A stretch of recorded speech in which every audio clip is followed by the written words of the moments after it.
Welcome to Mutlu Stories.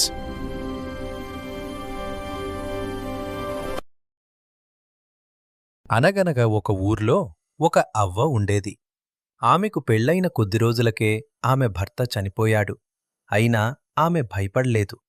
తన బాధను మనసులోనే దాచుకొని తన ఒక్క కొడుకును ఎంతో ప్రేమతో పెంచింది. బాగా చదివించింది. పొలాన్ని కష్టపడి సాగుచేసి మంచి పంటలు పండించింది.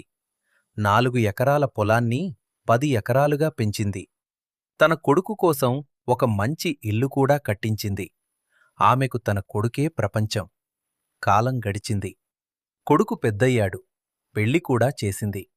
కాని పెళ్లి అయిన తర్వాత నుంచి అతని ప్రవర్తనలో పూర్తిగా మార్పు వచ్చింది. ఇంటి బయట ఉన్న ఒక చెట్టు కింద ఆమెకు ఒక పపాత మంచం వేసి అక్కడే ఉండమన్నాడు. రోజుకు 3 పూటలు మిగిలిపోయిన పాడైపోయిన ఆహారాన్ని ఒక గిన్నెలో వేసి ఆమె ముందు పెట్టేవాడు. ఎండైనా వానైనా చలైనా ఆ అవ్వ ఆ చెట్టు కిందే ఉండాల్సి వచ్చేది. ఆమెను చూసుకునేవాళ్లు ఎవరూ లేరు. మాట్లాడేవాళ్లు కూడా ఎవరూ లేరు. అప్పుడు ఆ అవ్వ ఎంతో బాధతో, దేవుడా, ఎందుకు నాకీ బెతుకు? తొందరగా నన్ను నీ దగ్గరకు తీసుకుపో అని కన్నీళ్లు పెట్టుకుని బాధపడేది. ఆ ఊరి రాజు చాలా మంచివాడు. తన ప్రజలను తన పిల్లలలా ప్రేమతో చూసుకునేవాడు. అప్పుడప్పుడు రాత్రిళ్ళు మారువేషంలో ఊరంతా తిరిగి ప్రజల కష్టాలను తెలుసుకునేవాడు. ఒకరోజు రాత్రి అతను ఊర్లో తిరుగుతుండగా చెట్టు కింద ఒంటరిగా బాధపడుతున్న ఆ అవ్వం చూశాడు. ఆమె దగ్గరికి వెళ్లి విషయమంతా తెలుసుకున్నాడు. అది విని రాజుకు చాలా బాధవేసింది. మరుసటి రోజు ఉదయం రాజు ఆ అవ్వను, ఆమె కొడుకును రాజసభకు పిలిపించాడు. రాజు కోపంతో కొడుకును చూసి ఇలా అన్నాడు, ఏవిట్రా ఇది?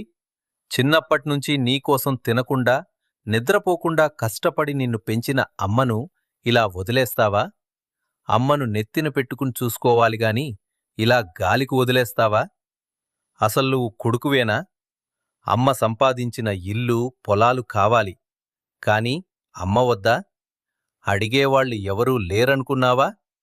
అని కోపంతో కొరడా తీసి అతనికి గట్టిగా శిక్షించాడు. ఆ తరువాత రాజు ఆ అవ్వవైపు తిరిగి ఇలా అన్నాడు, చూడమ్మా, కన్న తల్లిని ఇంటినుండి గెంటేసినవాడు కొడుకు కాదు. అటువంటివాడు పుట్టినా ఒకటే, చచ్చినా ఒకటే. అలాంటి వాడిపై మమకారం పెట్టుకోవద్దు అని చెప్పి ఒక చిన్న బాలుణ్ణి పిలిపించాడు. ఇదిగో, ఈ బాలుణ్ణి చూడు. చిన్నప్పుడే యుద్ధంలో అతని అమ్మా నాన్నలు చనిపోయారు. అతను అనాథగా ఎంతో బాధపడుతున్నాడు. నువ్వు ఇష్టపడితే ఈ పిల్లాడ్ని నీ కొడుకుగా పెంచుకో. ఇతను నిన్ను ఎంతో ప్రేమతో చూసుకుంటాడు. నీతోనే ఉంటాడు. నువ్వు చెప్పింది వింటాడు. ఏమంటావు? పెంచుకుంటావా అని అడిగాడు. అప్పుడు ఆ అవ్వ ఇలా అంది, రాజా, నేను బతికినా చచ్చినా పట్టించుకోని కొడుకు నాకెందుకు? ఈ పిల్లాడు నన్ను ప్రేమగా చూసుకుంటే నా తరువాత ఈ ఇల్లు, పొలాలు అన్నీ కూడా ఇతని పేరుమీద రాసిపెడతాను అని చెప్పింది.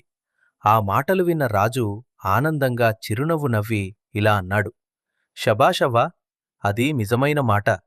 ముసలితనంలో మనల్ని ప్రేమగా చూసుకునేవాళ్లే నిజమైన కొడుకులు. ఇలా తల్లిదండ్రులను గౌరవించని వాళ్లు కాదు అని చెప్పి ఆ దుర్మార్గమైన కొడుకును ఆ రాజ్యం నుండి వెళ్లగొట్టించాడు. ఆ తరువాత ఆ అవ్వ ఆ చిన్న బాలుణ్ణి తన కొడుకుగా పెంచుకుంది. ఆ బాలుడు కూడా ఆమెను ఎంతో ప్రేమతో చూసుకున్నాడు. ఆ ఇద్దరూ కలిసి ఆనందంగా జీవించాడు. నీతి: తల్లిదండ్రులను గౌరవించి ప్రేమగా చూసుకోవడం ప్రతి పిల్లవాడి బాధ్యత.